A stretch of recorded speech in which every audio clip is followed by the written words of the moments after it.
The Adventures of Robin Hood, Chapter 21. A Surprising Invitation. Little John and Will Scarlet were sitting outside the Blue Boar Inn. A young man arrived on a beautiful white horse. The man was dressed in silk and velvet clothing, which was trimmed with gold and jewels. He hurried toward Little John and Will. "Do you know where I can find Robin Hood?" he asked. "What do you want with him?" Will demanded. He was suspicious of any stranger asking about Robin. "I have a message from Queen Eleanor," the young man said. "It's important. I'm her page." Will and Little John looked at each other, unsure of what to do. Little John shrugged. "This page seems harmless," he said. "I think we can take him to Robin." Will nodded, and soon the two men were guiding the page through Sherwood Forest. Robin was sitting under a tree with several of his men. Alan Abdel was playing his harp and singing. Robin got to his feet when he saw the men coming. He was surprised to see the finely dressed page deep in the woods. "Tell me, what brings you to Sherwood Forest?" asked Robin. The page climbed down from his horse and bowed to Robin. "I bring greetings from Queen Eleanor," he said. "King Henry is holding a very large shooting match in London in 4 days. All the best archers in England will be there. Queen Eleanor would like you and some of your men to compete." I'm honored.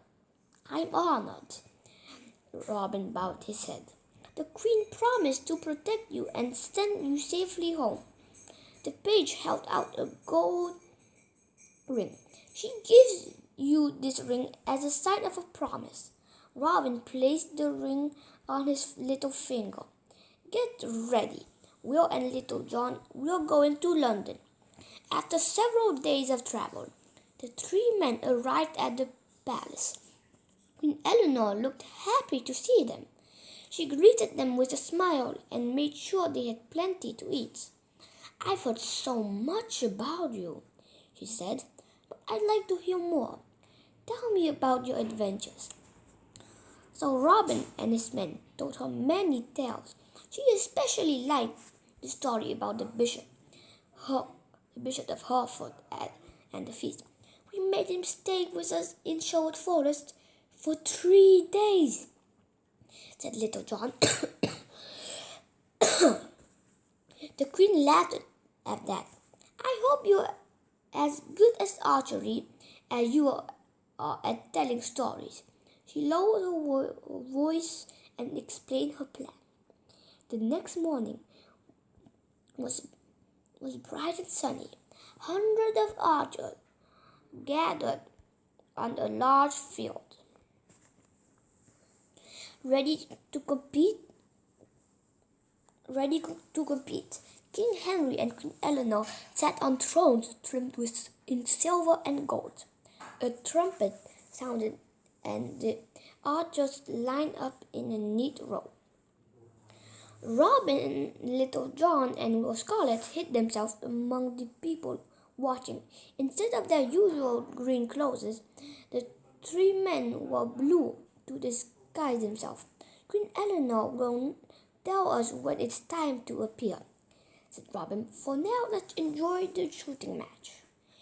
In the first round, each archer shoot 7 arrows. "Wow!" exclaimed Will. "This is the best shooting match I've ever been to." It took a long time to get through that first round, and then there were several more rounds. As the day wore on, all archers were eliminated. At last, only 3 men remained. Queen Eleanor turned to King Henry. "Do you think those are the best archers in England?" The king gazed at the archers proudly. "Those men are from my guard," said the king. "They are the best in the world."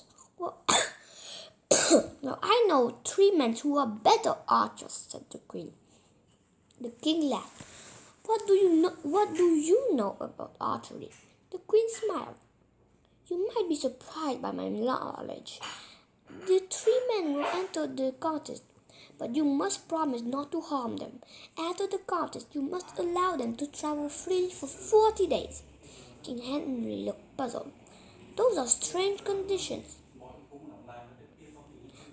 No, not to harm, but you promise not to harm them. After the contest, you must allow them to travel freely for 40 days. King Henry looked puzzled. "Those are strange conditions, but I promise." The queen motioned her page. She whispered in his ear, "Tell Robin and his men it's time for the match." "My dear," said the king, "you have such an interest in archery now. Shall we bet on this match? I'll bet 200 fine bows and arrows. I'll bet this beautiful belt." The queen pointed to her waist. "Its jewels are worth far more than your bows and arrows." People began whispering, wondering what the queen was up to. One thing was certain, this promised to be an interesting match.